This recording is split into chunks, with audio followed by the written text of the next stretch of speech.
safe. To protect, defend, and fight. Every U.S. Air Force base has its own police force known as security forces. These airmen are trained in law enforcement and combat arms to protect and serve with similar responsibilities as civilian officers. They respond to emergencies, direct traffic, and even investigate crimes on base. That's the goal, is safety on base. When security forces have an encounter with someone who is disobeying an order, whether it's a civilian or an airman on base, they put their skills to work. They have an exercise called Red Man. Basically a escalation type exercise. Some airmen say this is one of the hardest parts of their training because they have to practice hitting each other with a baton. And it gets physical. It's the physical aspect.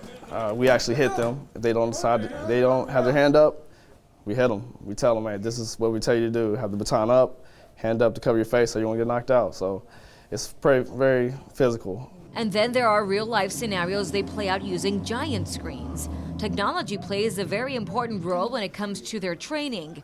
These airmen use a system called Multiple Interactive Learning Objective System, or MILO for short. But it is a fully immersive system that we as security forces on base can use to immerse our officers in a safe environment, situations they may encounter while patrolling Barksdale Air Force Base. While using MILO, these airmen do not have to use headsets like the ones we would use with virtual reality. This system is very similar to virtual reality, and these airmen actually get to practice with real guns. The only thing is that they install sensors so they can practice shooting their targets.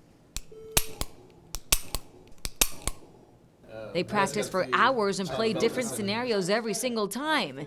Then they debrief and talk about what they could have done better and discuss techniques. So we put them in a situation and it's their job to respond, something that we can control.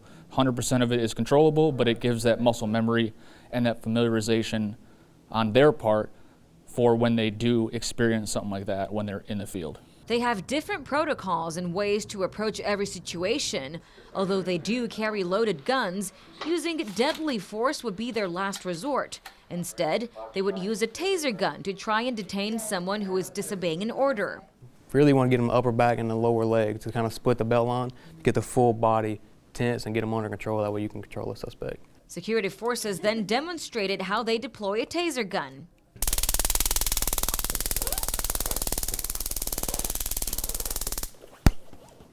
Once the airman pulls the trigger, the taser gun will only run for 5 seconds. However, if the suspect continues to move and tries to run away, these airmen can pull the trigger again until the suspect is cuffed.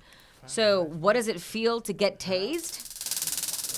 So it's like you get your muscles tensed up like the Charlie horse throughout your whole body. Every muscle you have and you're just tensed up and you just can't control yourself. I've never had 5 seconds feel so long. It's training that keeps them ready for worst case scenario, but training they hope they don't have to use. Roxette Pietri-Freeman, KTBS 3 News.